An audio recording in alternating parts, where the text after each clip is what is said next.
Now that I have my good cup of joe, I welcome you to Cuppa Creativity in the Literary Lounge, a place where writing doesn't have to suck.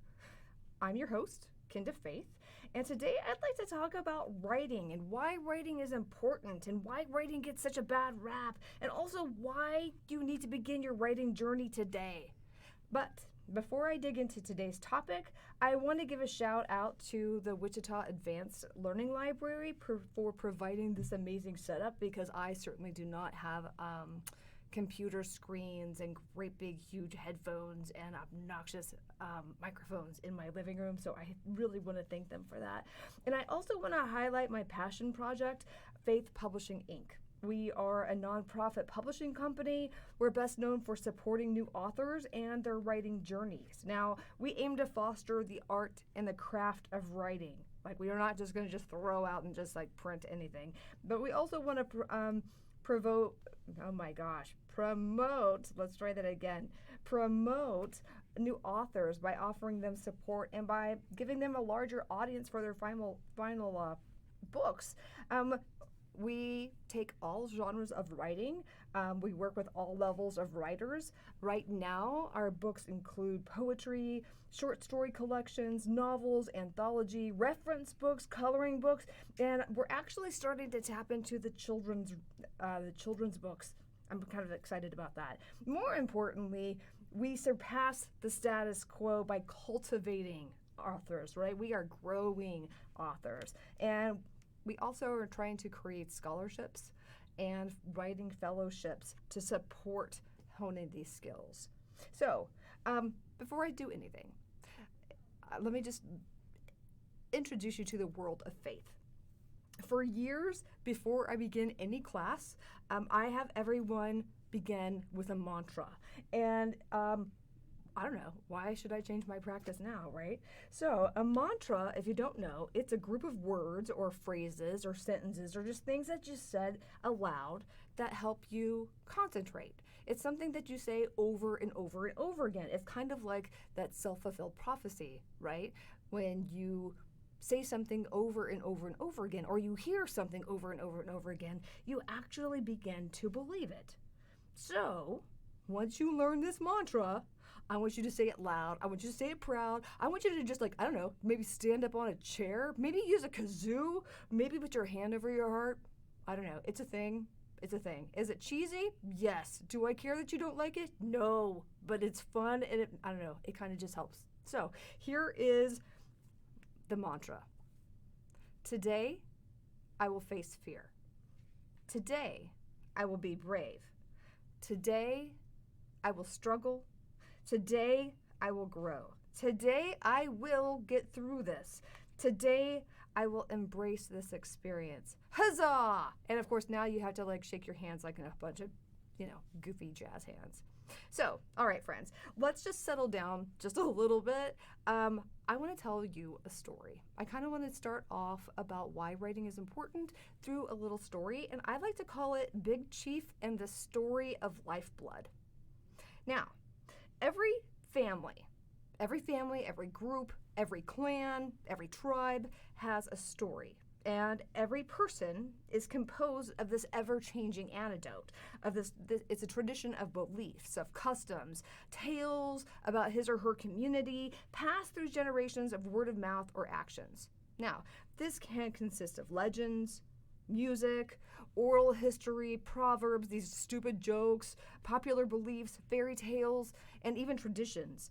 It includes successes, failures, love, trauma, and all of this is passed down through generations. And I think this is just like your own individual folklore, right? It's littered with artifacts. So mine is littered with wooden spoons, propagated African violence, catfish, crows, ladybugs, turtles, items used in family rituals like my grandma's morning coffee, my grandmother's yellow food coloring that she puts in her homemade egg noodles, or even my mother's ritual of moving furniture. All of this creates my story, our story. There are power in these stories. Now, recently, I attended an event for the Wichita African Union, and there people shared tons of stories of their home countries, of their culture, of their food, of their fashion. I still smile when I met this one woman who described her clothing that it has to have bright colors, bright enough to wake the dead. That cracked me up, and I really liked that. So this experience just verifies my belief that every person on the planet has a story to tell. Every person has a story toolbox of sorts, right? Every person has this collection of origin stories, maybe a backstory, a teaching story, cautionary stories, stories of heartbreak or legends, overcoming obstacles, or maybe descriptions of solving problems, or maybe even a fable of transformation. I love stories. I think everyone does, because you know what? Everybody is a poet and everyone is a storyteller. Like, for example, I enjoy a pre-story prologue, to give context. And sometimes I give way too many details and maybe like a semi-related side story. And for extra flavor, I like to sprinkle in just a little inner conflict and maybe some symbolism. And maybe I can slide in an allegory or two. Now, the format or the genre of these stories, they don't matter, but the message remains. The message is to tell a story, right? Because we are poets and we are storytellers. My first experience with writing was forming my letters on this Big Chief writing tablet. It's great big, it's red, it has a big picture of an Indian on the front page. It's and then when you open it up, it has like those lined, the dotted lines where you practice how to form your letters. Now, I remember learning on this Big Chief writing tablet. I remember it was from St. Joseph's, Missouri. And this is also, sorry, my trivia people, this is also the same home as the Pony Express and Cherry Mash Candy. Now, as a young girl, I attended school on a Kickapoo tribe reservation. Now, and believe it or not, I used to imagine that I was Big Chief, and I believed that he had to actually wear this huge headdress to instill bravery, because it just took so much courage to actually sit down and learn one's letters instead of just sitting around a campfire and just listening to all the stories and the lessons that one could grasp. So, when I was young, if you can't imagine, I didn't want to sit in school. Instead, I wanted to be outside. I wanted to play with Mother Nature's playground. Like, I wanted to catch fireflies and ride horses and go fishing and play with animals. And I wanted to gaze at the stars while eating a cherry mash candy. Now, luckily, I was blessed to have a family who would sit outside with me and share stories and teach me how to form my letters. Now, as my academics progressed, I did not find my writer's voice. I was so stressed out about following the rules of grammar and hiding my inabilities and not making a mistake, I didn't believe I wrote anything that was worthwhile. My personal narrative became filled with impending doom. Dun, dun, dun, right? And for years, I just kept all of my writing to myself. I just stowed it away from the public, and I didn't share any of it. I mean, even Big Chief in his big old headdress couldn't convince me to open up. So this changed when I had my lowest point, and during a particularly emotional day, a friend of mine gave me this card with a Maggie Kuhn quote. Maybe you know it. It says, "Speak your mind, even if your voice shakes." Now, after pulling myself up from the proverbial bootstraps, I kind of created some stability for myself, and I began writing nonstop about my experiences, all sorts of forms. I mean, I wrote children's books, I wrote songs, I played guitar, I sang my guts out. I was a total rock star in my car, by the way. My lyrics morphed into more poetic forms, and my stories began to emerge. And I was kind of on the cusp of creating and finding and discovering my own voice. Maya Angelou, one of my favorite poets, wrote, "There is no greater agony than bearing an untold story inside of you." And I think that this quote kind of relates to finding your own voice and finding what's important and celebrating oneself. Like, I like to think that Big Chief, he probably understood that. And he would just kind of lay back, gaze at the stars, eat his cherry mash candy, and know that his stories made his people care. it made his people believe, and they made his people feel empowered. So yeah, I kind of feel like that too.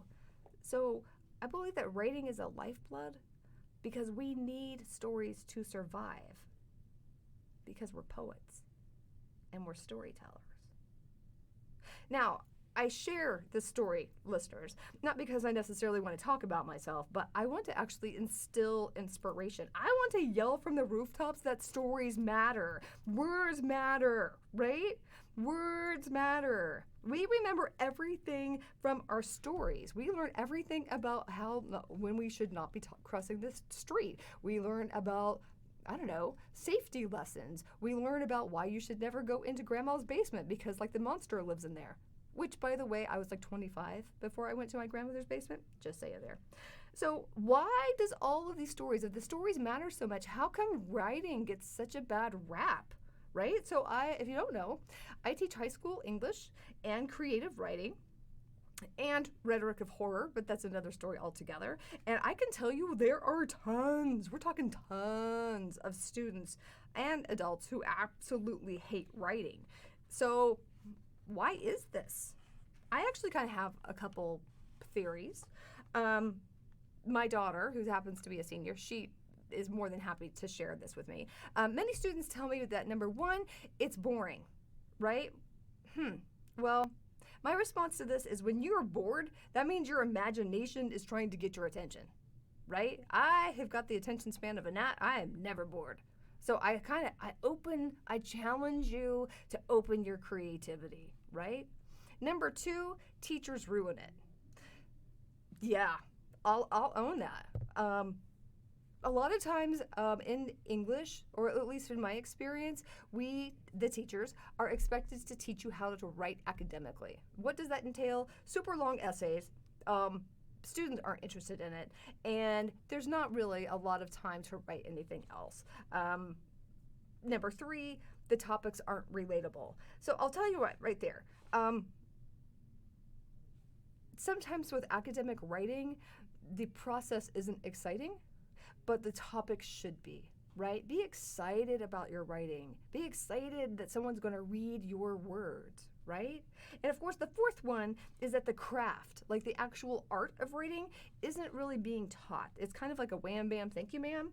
And I will tell you, I am guilty of this, right? We are so worried about complete sentences. How many sentences make up a paragraph? Oh, you can't show your personality. Can't be using that you, we, or I, right? Don't even get me started on MLA or APA citations. Let's see, we have to teach you whacked out verb tense. There's the process of being more complicated than it should. You've got that drafting, you've got pre-writing, you've got revision. Yeah, that never happens in a classroom. You know why? Because we don't have time. That doesn't mean that it's not important, and I'm not making excuses for teachers or myself. I'm just saying this is how it is, right? And don't even get me started about like incomplete sentences or not ending a sentence with a preposition or the wrong or right way of forming a thesis statement. That's not exciting. This is not sexy. And this is probably why writing gets a bad rap. But guess what? Writing doesn't have to suck. So here are my wise words of wisdom when it comes to writing. Number one, just write. Don't worry about what it looks like, what it sounds like. Just get your thoughts on paper, right? It is a process, right? If it's an essay, follow a format. It's not exciting, right? Introduction, thesis, transition, body, transition, conclusion, the end. It's the far from exciting, right? But be excited when you're writing about something, right? Listen, observe. This is all that's what's happening, right? So the reason why we write is that we want to share our world with somebody else, because seriously, nobody else is going to know your world unless you share it. Be a collector of words, of phrases, right? Pay attention to the ways that somebody walks, or the way somebody talks, or maybe the way that wind just happens to blow your hair into your face. Think. I'm not going to tell you how to think. I just want you to think, right? Write down funny stories, or maybe what happened, I don't know, at the lunch table, or maybe a story, a family story that's been passed down through the generations. right? Maybe I don't know what it's like to go through the Depression, but I definitely remember a story of my grandfather saying he was so poor he had to run next to the rabbits and feel their belly to see if they were fat enough to shoot. What? Right? Write about superstitions, right? All my baseball players, I know that you guys all wear those famous socks or those special kind of shorts, right?